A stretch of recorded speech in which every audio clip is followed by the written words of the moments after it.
Well, we've just finished hosting a wonderful webinar on diversity, equity, inclusion, and whether we're making headway in Australia. So it was a really passionate discussion with lots of questions, really lots of participation, which was great to see. I think my takeaway from that is that, yes, there has been headway, in terms of interest and where the topic sits now within an organisation, but there's still lots to be done. There's lots to be done, and that's very much an evolving space, as we say, a journey, not a destination. So business needs to keep that momentum in the business. But what was also nice to hear is there is a lot of interest and companies trying to do better in this space, which is great to see.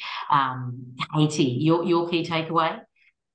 I think some of the things that we talked about really related to this shift from talking about culture fit, how does someone fit in the organization, to talking about culture add.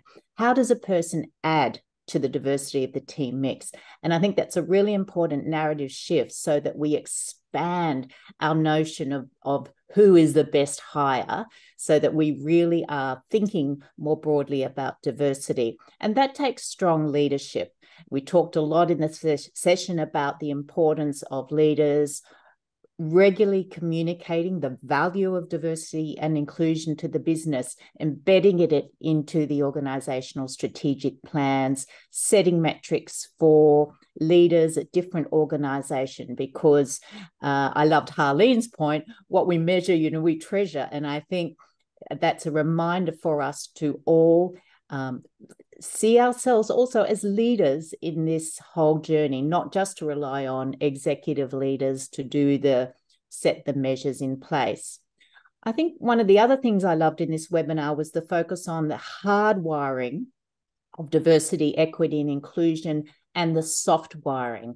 And the hardwiring is, how do we refresh our recruitment policies, our career development policies, our succession planning, our performance review policies, so that we embed diversity and inclusion in those policies.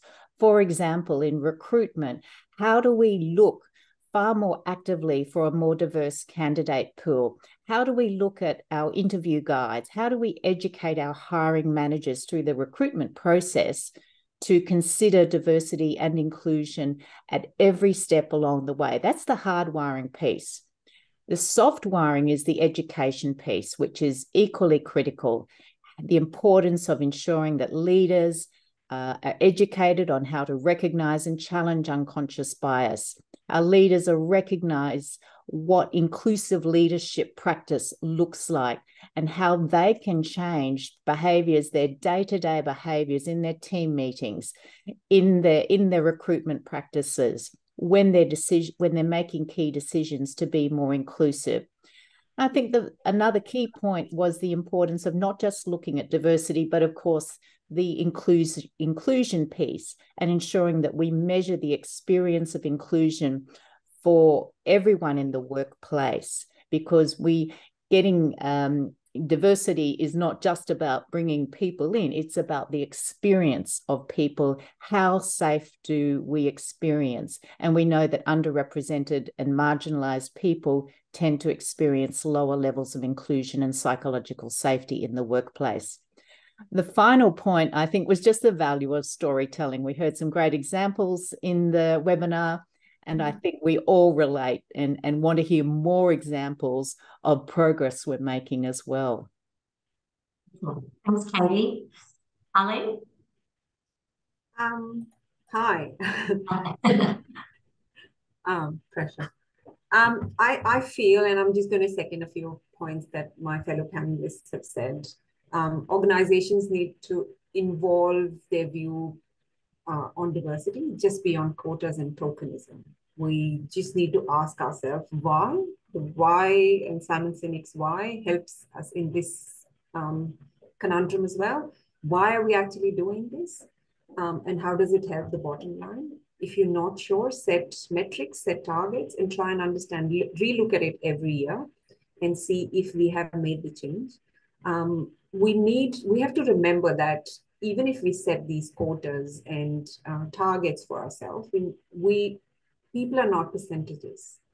We need to have the soft wiring as well, like Katie said. if we only focus on targets, what we're doing is we're actually creating this risk for ourselves of othering the underrepresented groups, because the message they're getting is it's just this one chair, which is colored blue, and all of us have to fight for that. And which actually works against the intention of diversity and inclusion. There's a concept of sisterhood, but it is well known that women do not throw the ladder down once they reach there. It is because of the fear of that one chair that everybody has to compete for. We need to ensure that in pursuit of living up to this anti-racist pledges and prioritizing hiring diverse talent to increase representation, without being backed by the whole diversity and inclusion life cycle of an employee, is never going to stick. Fostering an inclusive culture, which requires not only getting the culture right, but also seeking education about inequity, education about the history of why we are where we are at today. Measuring inclusion in terms of the hiring. So when we set metrics and we've reviewed the processes, let's set metrics and see if that process review has made any change or anything has stuck out. Measuring feedbacks, measuring performance, and this is what I learned in one of my previous roles, was measuring performance evaluations as well, helped us understand the cohort and who are these people who are getting exceptional performance? Are these just the people who look like me and are my friends, or is it actually the people who are performing well? I think investing in building your own pipeline is very, very valuable. Investing in the culture of psychological safety is paramount. Keeping an ear to the ground, listening to your people, working with them, not for them, not talking at them on look at me, how well we're doing in diversity and inclusion. Ingraining diversity and inclusion as the way you do business.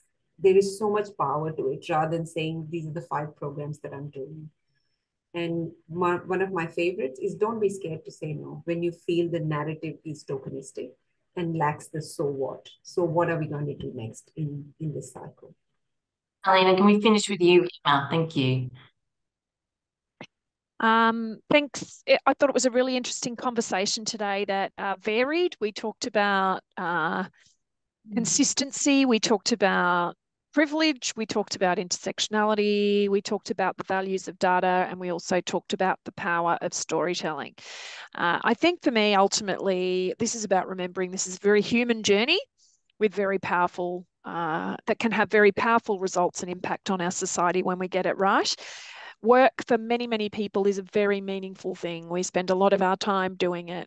So when we all work towards creating environments where everybody can thrive and do their best work, it can only mean better cultures, better outcomes for customers, and ultimately better outcomes for society and the economy. So for me, these conversations are always really, really useful. I loved the fact that we discussed the opposite of belonging is fitting in.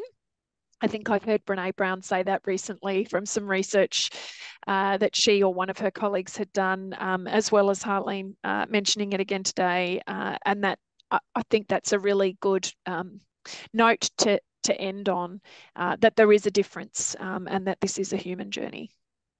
Wonderful. I love that. It is a human journey. Thank you, ladies, again, very, very much for the work that you do in this space and for coming on today and sharing that with the wider group that are also trying to, make this a better place in their organisation. So thanks again. No probs. Thanks, everyone. Thank you. Bye. Bye.